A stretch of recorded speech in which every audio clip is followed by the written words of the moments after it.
क्या जरूरत थी दुआ को वहां भेजने की? हाँ, गजल की जान बचाने के लिए तुमने दुआ को मुसीबत के हवाले कर दिया। कुछ नहीं होगा दुआ को। दुआ नरम दिल जरूर है लेकिन कमजोर बिल्कुल नहीं। आप देख लीजिएगा, ना तो वो रूहान को कुछ होने देगी ना ही गजल को। लेकिन बड़ी, आप तो जानती है ना अम्मी, गजल और उसके खानदान के हम गुनहगार हैं। अगर उसे कुछ हो गया ना तो मैं जीते जी मर जाऊंगी अम्मी। दुआ मेरी आखिरी उम्मीद है अम्मी, गजल के साथ हुई नाइंसाफी को इंसाफ दिलाने के लिए। बड़ी बड़ी बड़ी, संभालो अपने आप को बड़ी। अगर तुम इस तरह से टूट गई ना तो वो राज जो हमने परसों से सबसे छुपाए रखा था वो सबके सामने आ जाएगा। और ये मत भूलना कि दुआ भी अभी आधा सच जानती है। आपको क्या लगता है अम्मी, हमें दुआ को पूरा सच बता देना चाहिए ना? नहीं, बिल्कुल नहीं। अगर सच सबके सामने आ गया ना तो पूरा अख्तर खानदान बर्बाद हो जाएगा।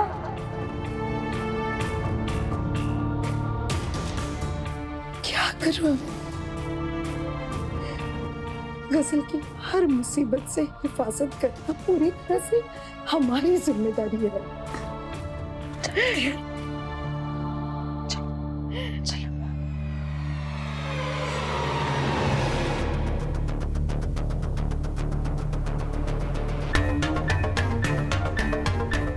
खुदा खैर करे, यहाँ मेरे बच्चे की जान मुसीबत में है और ये दोनों न जाने किस राज की बात कर रही है। इस राज का पता तो मैं लगा कर ही रहूंगी। बस एक बार मेरा बच्चा घर वापस आ जाए। छोड़ मुझे। एक बार रूहान को छोड़ दो, उसने तुम्हारा कुछ नहीं बिगाड़ा है। मुझे ललकारने से पहले अपने इर्द गिर्द तो देख ले। यहाँ का कोई इंसान तुम्हारी मदद नहीं करेगा।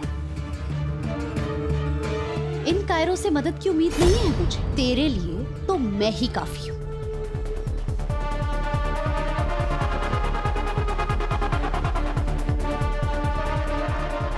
रुक, तेरी अकड़ तो मैं अभी निकालता हूँ।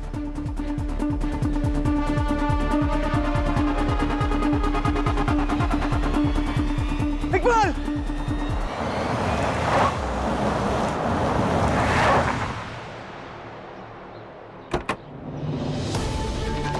गजल, दुआ।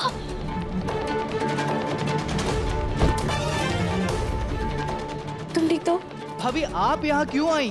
भाभी यहाँ बहुत खतरा है, आप यहाँ से प्लीज प्लीज भाभी आप यहाँ से जाओ। तू क्या दुनिया की सारी औरतों का रखवाला समझता है खुद को? अच्छा हुआ आज ये भी यहाँ आ गई।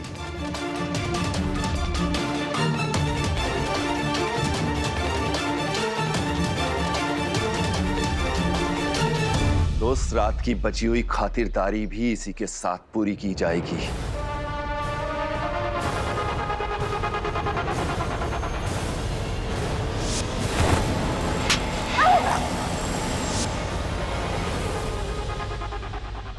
तुम्हें पता है एक मर्द की सबसे बड़ी कमजोरी क्या होती है? एक औरत को कमजोर समझना।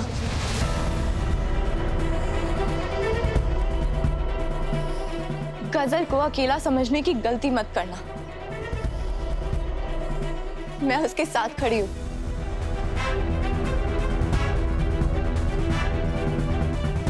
और मैं तुम्हारी धमकियों से डरने वाली नहीं हूँ। दुआ, दुआ तुम यहाँ क्यों आई? खुदा के लिए चली जाओ यहाँ से, मैं तुम्हें खतरे में नहीं डाल सकती। दुआ प्लीज यहाँ से चली जाओ। मेरी मर्जी के बिना यहाँ से हवा भी नहीं चलती। ये कहाँ अपने पैरों पर चलकर जा पाएगी।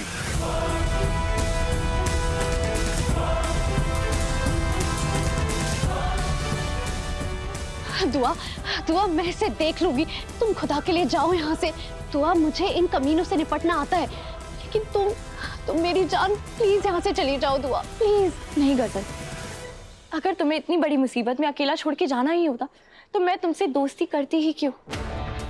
और हर जंग तलवार से नहीं जीती जाती।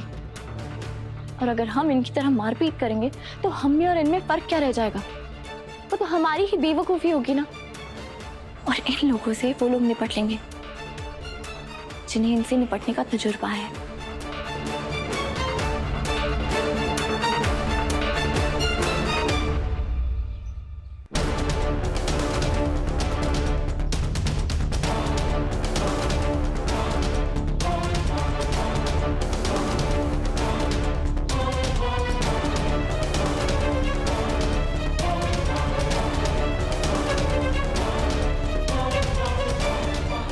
इकबाल,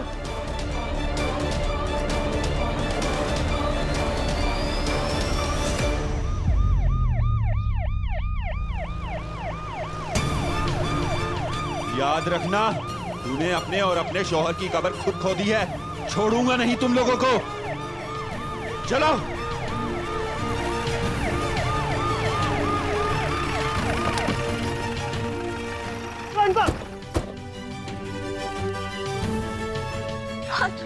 तुम ठीक हो? कहीं चोट तो नहीं आई? कुछ हुआ तो नहीं ना तुम्हें? तुम ठीक हो ना? भाभी, मैं रूहान हूँ। अरे कल के बच्चे मेरे क्या बिगाड़ेंगे? वो इकबाल ना ज्यादा फड़फड़ा रहा था। सब मेरी गलती है। मुझे तुम्हें अकेले भेजना ही नहीं चाहिए था। अगर तुम्हें कुछ हो जाता तो तुम्हारे भाई को मैं क्या जवाब देती? अरे जब तक मेरी शादी नहीं हो जाती और 4-5 बच्चे नहीं हो जाते, मेरा कुछ नहीं होने वाला। वैसे तुम्हें 4-5 बच्चे चाहिए या फिर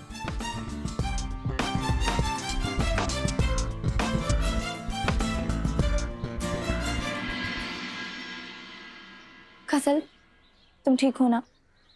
हाँ दुआ। तुम दोनों ने मुसीबत में बहुत हिम्मत दिखाई, लेकिन मैं नाराज हूं तो उन लोगों से जिनसे हिम्मत की उम्मीद की जाती है, पर उन्होंने तुम्हारी मदद नहीं की।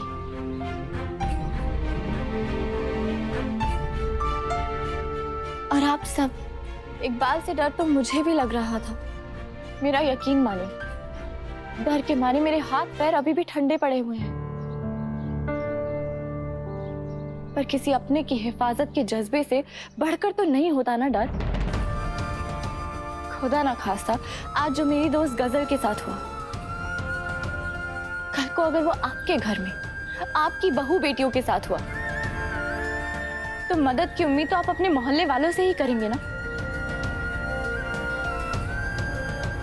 क्योंकि साथ खड़े मकानों से मोहल्ला नहीं बनता है, उनमें रहने वाले लोगों से बनता है। उन लोगों से बनता है जो ईद के दिन एक दूसरे को शीर कौरमा और तकलीफ में एक दूसरे के गम बांटते हैं। वो लोगों से बनता है जो एक ही जुबान बोलते हैं और एक साथ रोजा खोलते हैं। जैसे फर्रुखाबाद में मेरा मोहल्ला, मेरे आधार कार्ड पे छपा सिर्फ एक पता नहीं है, मेरी पहचान है। मेरा दिल जानता है बाहरी दुनिया भले ही आग में झुलस रही हो, लेकिन मैं अपने मोहल्ले में महफूज हूं। तो आज मेरी दोस्त गजल, वो अपने मोहल्ले में महफूज क्यों नहीं थी? किसी अपने की तकलीफ तो कोई भी समझ सकता है, लेकिन किसी पराई की तकलीफ तो सिर्फ बड़े दिल वाला ही समझ सकता है। बुरा लगा देखकर कि इस मोहल्ले में मकान तो बहुत बड़े हैं, लेकिन इस मोहल्ले के लोगों का दिल बहुत छोटा है। एक बात याद रखिएगा, मदद के लिए बढ़े हुए हाथ दुआ में उठे हाथों से कई ज्यादा सवाब बटोरते हैं। तुम तो सेंटी हो गई मेरी जान। अच्छा, अब अगर तुम्हारी तकरीर पूरी हो गई हो तो प्लीज मेरी प्रॉब्लम का हल निकालो। मैं ऐसी हालत में इंटरव्यू के लिए कैसे जाऊं? घर में पानी नहीं है और मैं बिना नहाए तो इंटरव्यू के लिए नहीं जा सकती ना। तुम्हें आज ही इंटरव्यू में जाना जरूरी है क्या? इंटरव्यू में तारीख पे तारीख नहीं मिलती ना दुआ। और अगर आज 12 बजे तक मैं इंटरव्यू पर नहीं पहुंची ना तो समझो नौकरी को टाटा बाय बाय कहना पड़ेगा। और अभी हालत ऐसी है कि 3 महीने का बिजली का बिल और 4 महीने का किराने का बिल भी देना बाकी है। चाहे जो हो जाए, मैंने कसम खाई है कि अप्पू की बरसी तक ना मैं इतने पैसे जमा कर सकूंगी कि यतीम खाने के सारे बच्चों के लिए ना अप्पू के नाम से नए कपड़े बनवा सकूं। खैर वो तो आगे की बात है, लेकिन अभी क्या करूं? अभी बिना नहाए तो ऐसे नहीं जा सकती ना।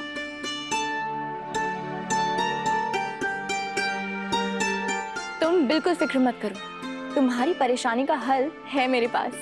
कैसे?